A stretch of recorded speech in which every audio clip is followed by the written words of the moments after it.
How's it going, everybody? Welcome to my channel. Thank you for checking out this video. We're just gonna get right into it. I'm going to give you guys an update on my 2023 Harley Sportster S. So I bought this thing in September of 2023. It only had 10 miles on it, and as of today, it's got about 13,400. So just about a year and a half, and I put that many miles on it, which is crazy. But I love it, so I'm going to keep riding it. I ride it whenever I can. I literally just got back from a short ride around town. But I figured I would just update you guys on the bike and like some of the changes or modifications that I made. They're not like super extensive, but since I last did a video on the bike, I never really talked about what I've done. So why don't we just go over that quick. So just to start off with simple stuff, the mirrors, the stock mirrors, are originally up above the handlebars, but I flipped them and turned them upside down because I just think it looks way better underneath the handlebars. So, but that's just a simple thing. It didn't cost me anything. I added this little fairing here. It's just hydro dipped. It's not real carbon, but it looks better. And I don't really know if it does anything to deflect wind. You still get a lot of wind coming at you, but I'm sure it does help a little bit with just, pushing the air up instead of just going right through. But there's that. I added this radiator guard down here because for some reason these bikes don't come with one, which is weird. Like, I don't know why you'd have a radiator here, but nothing to protect it. Doesn't make sense, but I added this one. It says 1250S for the size of the engine, and it's a Sportster S, so it just made sense. And it looks clean, and it still lets plenty of air get through. So I really like that. Simple little thing, though. To move on, we've got this derby cover right here, or primary. But this is just, like, it's just stuck on there with double-sided 3M tape. Nothing. It's just a dress-up thing. But it looks a lot better. We have the passenger kit right here. I think I got that from Kimimoto. Yeah. This passenger kit is from Kimimoto. I'll probably change the pegs, put some better ones on there. But yeah, here's the other side. So Kimimoto passenger kit. I do have the passenger seat and stuff that goes right here, but normally I don't have a passenger, so I just keep it off because it looks a lot better without it. So now for the big, my probably favorite modification of this bike is the exhaust. This is the TBR, or Two Brothers Racing exhaust, 2-to-1. This completely changed the way the bike, like the character of the bike. The factory exhaust is, in my opinion, kind of ugly. So quiet. This thing sounds like a sewing machine. But with this exhaust, completely changes the sound of the bike. I'll show you. All right, turn the bike on. Hit the start button.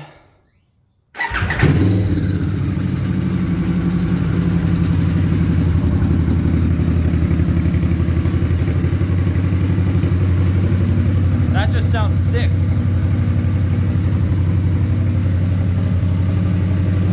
Honestly.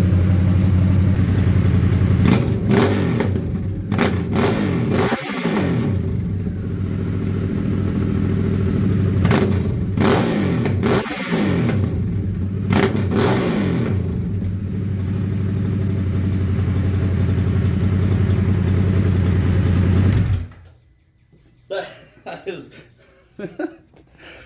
that sounds pretty damn sweet, dude. And it's pretty loud. Yeah, I love that exhaust. I was gonna go with a Cobra Sport exhaust, but it's $1,600. Like, no. So I got this for about $950 shipped, which still is on the more expensive side, but that's about the second cheapest one that you can buy. But it still sounds amazing. Fitment is good, looks good, really fits the character of the bike. So yeah. So down here we've got this bright LED tail tidy kit, I guess, or just the LED tail light.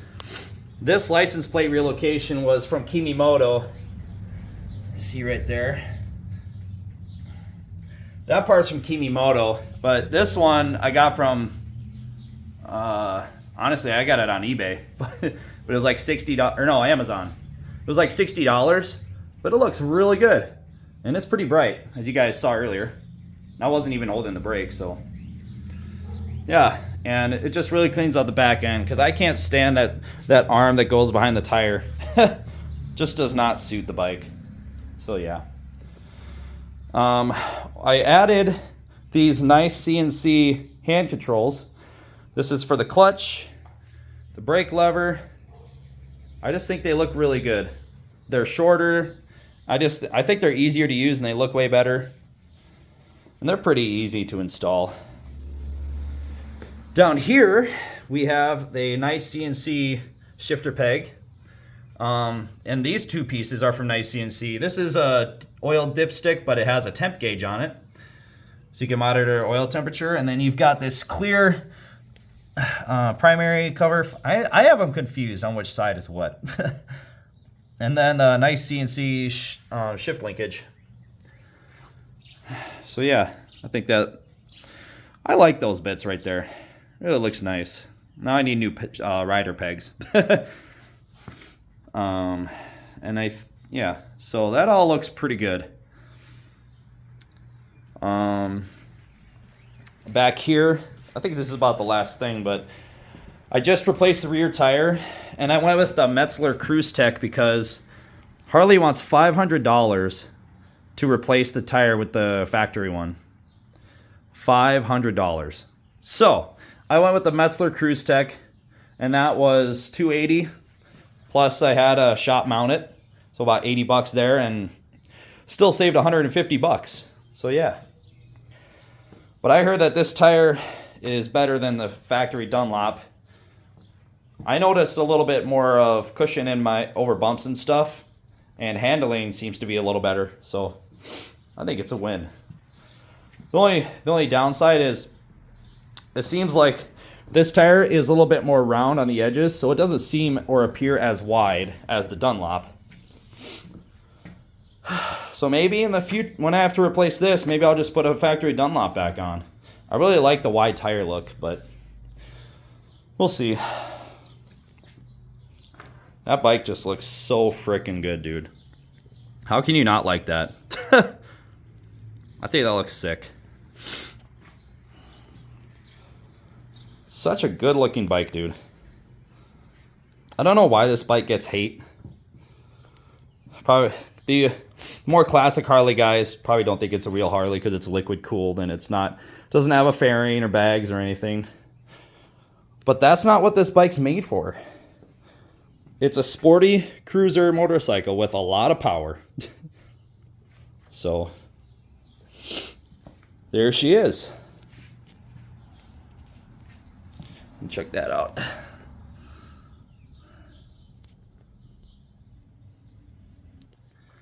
So yeah, that'll do it for the Sportster S. I'm gonna have to take it in soon, probably next month, to get the 10,000 mile service. I'm overdue, but I changed the oil at 11,000 miles, so the oil's good. I lubricated the pivot pins on the for the hand controls. Those are good.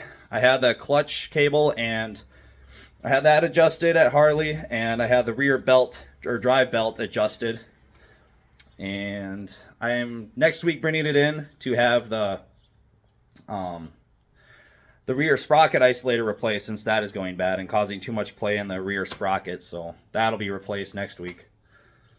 But that should be good. I have front brake pads from G8 Cycles. They're supposed to be better than the factory ones. So I'm going to grab them and show you. Here they are.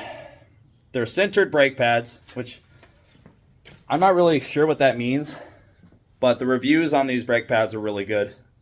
So I figured I'd grab them. And they were like 60, 70 bucks, I think. So not bad. I'll do that. I mean, I still got quite a bit of life left on the front brake pads, but they do have like 13,000 miles on them, and it still has the factory OEM spark plugs and wires. So I'm going to order Screaming Eagle spark plugs for this, and Screaming Eagle, or the, not Screaming Eagle, but they're the red spark plug wires from the 2025 models, which are red. So that's nice. I'll get those ordered probably next week, and I'll replace those. Little update on the Grand Prix. It is not fixed, but I did push it out and clean it today. She looks really good though, out in the sun, all clean. Makes me feel bad for it, just being broke all the time. Poor thing. It won't even start because the fuel pump's bad. Look at the turbo set up under here. I'll move this out of the way. I recently washed it. Yeah, I really do need to fix this. But the G8 still needs to get out of the shop.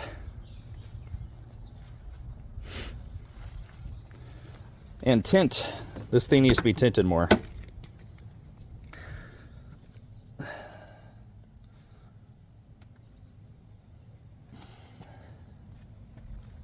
Needs new floor mats. I'll have to get custom ones ordered.